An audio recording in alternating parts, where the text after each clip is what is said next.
Hey guys, CV Super here. Today I'm going to be going over how to create a simple 3D scene inside of DaVinci Resolve using the Fusion tab. One thing to note is that I've tried to do this probably 10 times today and it has crashed every time. So the difficulty rating of this is going to be purely dependent on your computer and how much RAM and processing power you have. I have several like screen capture and audio capturing programs running at the same time in order to make this tutorial, so your results may vary quite differently. First thing I've done is I've created a 5-second Fusion composition, dropped it into my timeline, and I'm just going to jump right over to Fusion and get started. I'm going to go ahead and hide the inspector for right now, and we're going to take a look at over on the right side of the toolbar. We have some 3D nodes that are commonly used that are placed up here for our ease of access. From left to right, this is an image plane, a shape 3D node, 3D textual tool, a merge 3D, a 3D camera, a spotlight, and then a render 3D node. So some of these we need, some of these we're not going to need right now. But the nice thing about DaVinci is if you actually use these nodes from left to right, it will automatically set your scene up. We're going to go ahead and just click a few of them and create our own little scene. So I know I'm going to need some kind of 3D object. So I'm going to just bring in a shape 3D node. I'm going to bring in a merge node. I'm going to bring in a camera, a light, and then a 3D renderer. Now, if you take this 3D render and it outputs directly over to your media out, you'll immediately start seeing that it's a 2D environment. But if you take the merge 3D node, you'll notice that you have an actual 3D environment. So I'm going to get rid of this media pool for just a minute, and I'm going to make a little bit more space so we can see what's going on here. So operating in this 3D environment is pretty easy, and most of the operations are going to require you to use your middle mouse button in order to move around and see what you're doing. So if you don't have a mouse that has a middle mouse button, there are ways of getting around it, but I really would just recommend getting a middle mouse button instead of having to use other keys in order to kind of fake a middle mouse button. In order to pan up and down, you can use your scroll wheel. You can also just hold down the middle mouse button or the scroll wheel and you can pan around. If you want to dolly in and out, hold down the command key and then scroll in and out. And then hold the Alt or Option key and push down the middle mouse button, and now you can orbit around. Alright, so that's pretty much moving around in the 3D scene. Everything is going to be created inside of the world origin, which is going to be usually in the center of your scene. If I click on my shape and I use the transform node, I can move that shape around. And by default, if I come over to the inspector, we'll notice that the shape 3D tool defaults to a plane. So if I want to change that to say a sphere, I can. And then if I want to come over here to the transform, I can actually scale that down a little bit because maybe it's just really big. Now you notice that my camera is actually facing the opposite direction. Now I can either move my shape 3D node in front of my camera, or I can move the camera back so that it's looking at my shape node. And then if we make a second screen here, we can actually maybe put this merge 3D node in the left, and then we'll put the render 3D node in the right so we can see what the camera is actually looking at. So if we click on the render 3D node, and where it says camera, we'll just go to camera 3D 1. And then we're going to click on this lighting and enable shadows so we can actually see what the lighting and the shadows are doing and how they're affecting our object. So with that clicked on and enabled, you'll notice that what we're seeing is basically a sphere that has no real material attached to it, but this is how the lighting and shadows are affecting it as of right now. So let's click on the spotlight that we made. We're going to lift this up. Now you'll notice that it's running parallel right now, so it's starting to cut off our shape node. One thing we can do is we can come over to the inside the spotlight, over to the transform keys, and where it says pivot, we can click on this use target. Now what that's going to do is that's going to create a little box, and wherever you move this box is where that spotlight is going to move. So if we move it to wherever our shape node is, the spotlight is now going to point towards that light, which can be pretty powerful. Same thing with our camera actually. If we click on the camera node, we go over to the transform, and we use this target, we can actually move this box and our camera will move around to wherever that box is. I mean, there's a lot of things you can do with that, and one nice thing is that it's actually keyframeable, so you can animate wherever that camera's moving. And we're not going to get too much into animation today.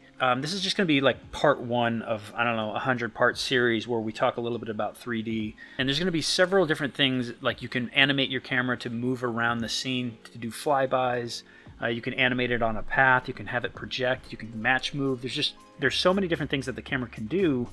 So we're just going to talk mostly about how to set up this scene and then how to render it out. All right, and then lastly, let's look at our shape node. So our shape node is set up to be a sphere at the moment. We can kind of see what we're looking at here. You'll notice there's no material. There's several different ways we can add materials. We could add a background and plug that in, and now that will give it like a black material. Say we want to make that red. That's one way you could do that. Let's go ahead and delete that. We can also add an actual blend material. So then say we make this red, now we can come in here and we can change the transmittance and the specular highlights.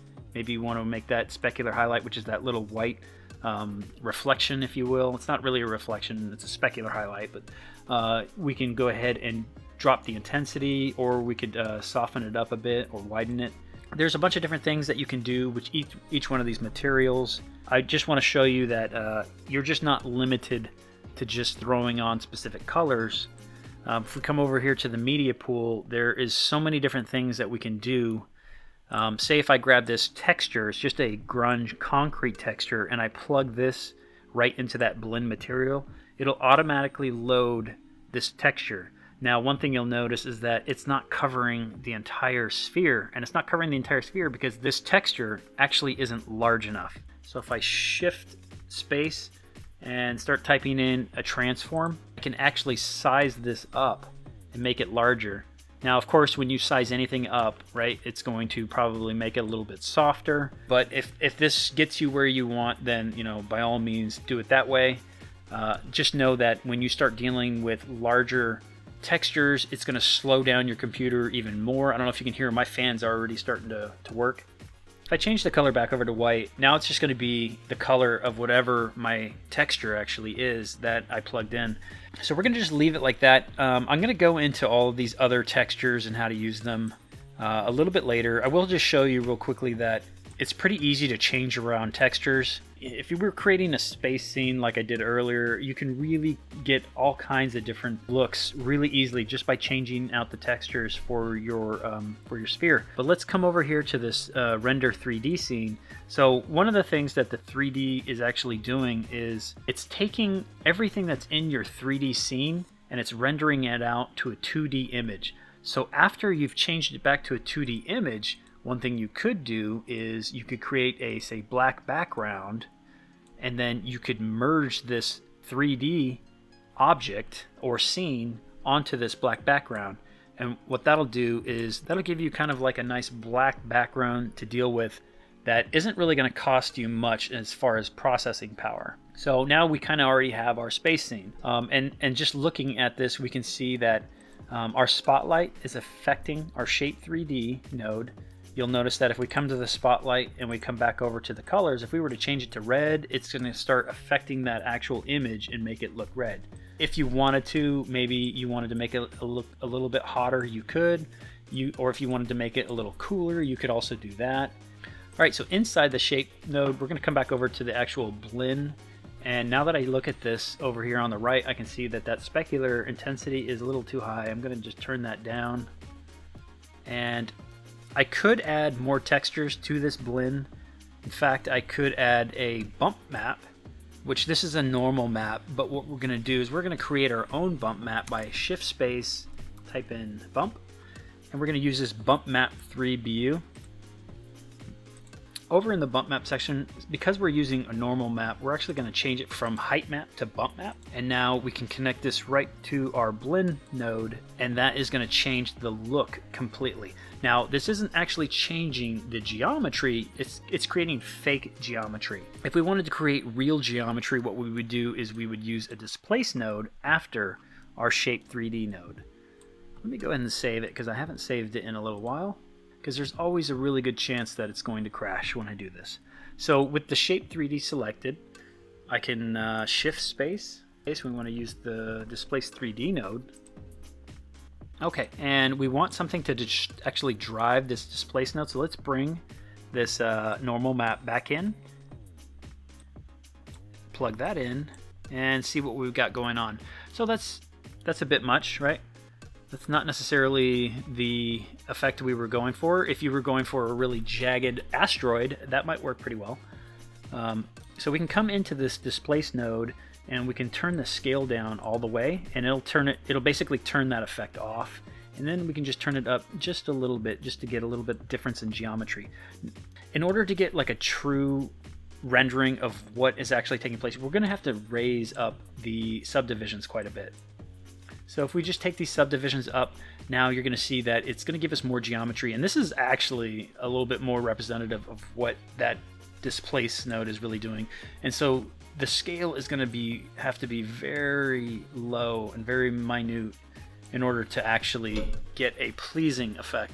And now you can see that it's actually changing the geometry instead of just optically changing it or faking it. All right, so that's looking pretty good right there. If we come back over here and let's go ahead and get rid of the inspector and just drop it down to just one node, we can kind of see what we have going on here with this media out. One thing we can do is, if we wanted to animate this like I did in the demo, we can come over to the shape node, turn on the inspector, and over here in the transform section, like what I did, all I did was I went to the first frame and I keyed some of these rotations, and then I went to the last frame, I just rotated them a little bit.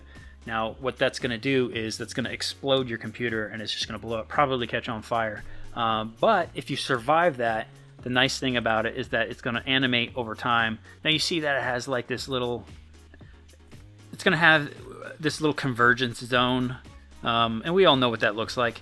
It has this little convergence zone, and that's because they're, again, like, this is not the way that I would do this. In fact, if I would hide this somewhere instead of, allowing that to rotate that way. And I could show you in Blender how we would fix that little convergence zone, and that way we would just add a few more loops up towards the top of that convergence zone. And that's about as far as we're going to go today, because I actually made it through the entire tutorial without crashing. So like I said, this is going to be a part 1 of several part series that we're going to do just on 3D. And it's going to get a little bit more complicated as we move on. So the main things that I'm trying to get across is how easy it is to just create a simple 3D scene. On the next part, I'm going to show you how to bring in some 3D text and get some simple animations using 3D text inside of your scene. That's pretty much it for today. If you have any questions, please leave them down as comments. And if you like this video, make sure to like and subscribe. And I will see you guys in the next one. Thanks.